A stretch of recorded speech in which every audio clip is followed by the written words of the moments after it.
সবার আগে বাংলাদেশ নামে একটি কনসার্ট হয়েছে ঢাকায়।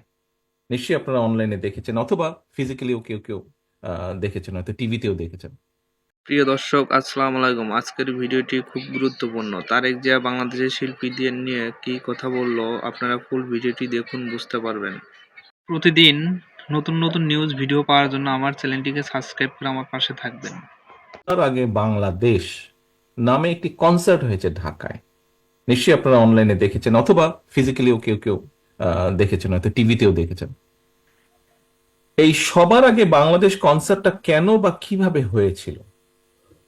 দেখুন, আহ স্বৈরাচার, এই যে পলাতক যে স্বৈরাচার পালিয়ে যে গিয়েছে, আমরা গত 15 বছরে দেখলাম যে কিছু হলেই ওদের এই পার্শ্ববর্তী দেশ থেকে শিল্পী আসে, আমাদের শিল্পীদের কোনো খবর টবর নাই। কিছু হলেই, সেটা সরকারি অনুষ্ঠান হোক, বেসরকারি হোক, ব্যক্তিগত হোক, কিছু হলেই দেখি এই সব ওই দেশি শিল্পীরা আসে, গান করে, কি করে না করে। আর তারপরে তো দেখলাম এই যে যেই দলটি ভেঙে গেল, এদের এমপি মন্ত্রী, তথাকথিত এমপি মন্ত্রী যারা ছিল, একদম মাটিতে গেড়ে বসে দেখি দেখছে। খুবই ইনসাল্টিং ব্যাপার ছিল, নিজেকে খুব ছোট মনে হতো যে এটা কি করছে এরা। আচ্ছা, তারপরে এরা পালিয়ে গেল, 5 তারিখে পরিবর্তিত অবস্থা হলো। মানে 15 বছর দেখেছি শুধু ইন্ডিয়ান শিল্পী আসে, ইন্ডিয়ান শিল্পী আসছে, আশ্চর্য ব্যাপার। দেশি শিল্পীদের খবরই পাই না। আচ্ছা, এই 5 তারিখের পরিবর্তন হলো, 5 তারিখের পরিবর্তনের পরে হঠাৎ করে দেখলাম, এতদিন দেখলাম দিল্লি থেকে আসতো, এখন দেখি ইসলামাবাদ থেকে আসা শুরু করলো। এ পাকিস্তানি শিল্পী আসে, এ এসে এই কনসার্ট করে, ও এসে এই কনসার্ট করে।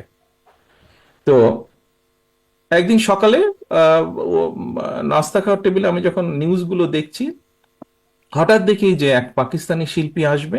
কেন পাকিস্তানি শিল্পী আসবে? সে আসবে বৈষম্য বিরোধী আন্দোলনে যে সকল ছাত্রছাত্রী আহত হয়েছে বা বিভিন্নভাবে ক্ষতিগ্রস্ত হয়েছে, তাদের জন্য ফান্ড রেজ করবে। সেই শিল্পী কোনো পয়সা নিবে না, সেই ফান্ডের জন্য যা পয়সা উঠবে সেটা সব তারা সেই ফান্ডে দিবে। কিন্তু ওখানে একটা ভিতরে লুকোনো ব্যাপার ছিল, বিপিএল এর খেলা ছিল। সেই বিপিএল এর খেলার নাম করে সেখান থেকে পত্রিকার নিউজে যা আমি দেখলাম, 3.5 কোটি টাকা সে নিয়ে যাবে বা নিয়ে গিয়েছে। সকালে নিউজটা দেখার পরে আমার খুব মেজাজ খারাপ করলো, খুব বিরক্ত লাগলো। আমি তখন আমাদের দলের যারা এই কালচারাল লাইনে যারা কয়েকজন জড়িত আছে, এরকম কয়েকজনকে আমি ডাকলাম। আমি ডেকে বললাম যে দেখো, সামনে 16ই ডিসেম্বর আমি একটি কনসার্টের আয়োজন করতে চাই ঢাকা শহরে। তো কিন্তু ওই কনসার্টের বৈশিষ্ট্য হতে হবে সব বাংলাদেশি শিল্পী থাকবে, এবং শুধু বাংলাদেশি শিল্পী। নর্মালি কনসার্ট বলতে আমরা বুঝি যে সাধারণত ব্যান্ড সঙ্গীত যারা হয় তাদেরটাই, তাদের অনুষ্ঠানকে আমরা কনসার্ট বলি। আমি বললাম যে না, এখানে শুধু ব্যান্ড সঙ্গীত থাকবে না, আমাদের বিভিন্ন ধরনের বাউল থাকবে, আমাদের পল্লীগীতি থাকবে, আমাদের আধুনিক গান থাকবে। অর্থাৎ আমাদের দেশে কম বেশি যারা শিল্পী, বিভিন্ন ধরনের, সব ধরনের শিল্পী থাকবে। বিকাল থেকে অনুষ্ঠান শুরু হবে। কোথায় করবে, কোথায় করবে আলোচনা করে তখন আমিই বললাম যে কেন আমরা মানিক মিয়ার সামনে করলে সমস্যা কি হয়?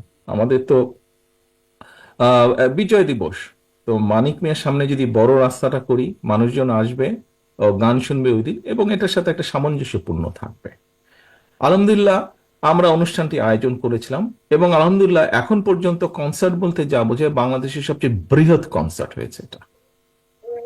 সবচেয়ে বৃহৎ কনসার্ট অনুষ্ঠান করতে পেরেছি আমরা। এবং আমাদের সবচেয়ে বড় সার্থকতা, বাংলাদেশি বাংলাদেশি এবং বাংলাদেশের প্রায় বলা যায় নাম করা যত শিল্পী আছেন, সবাই সেদিন ওখানে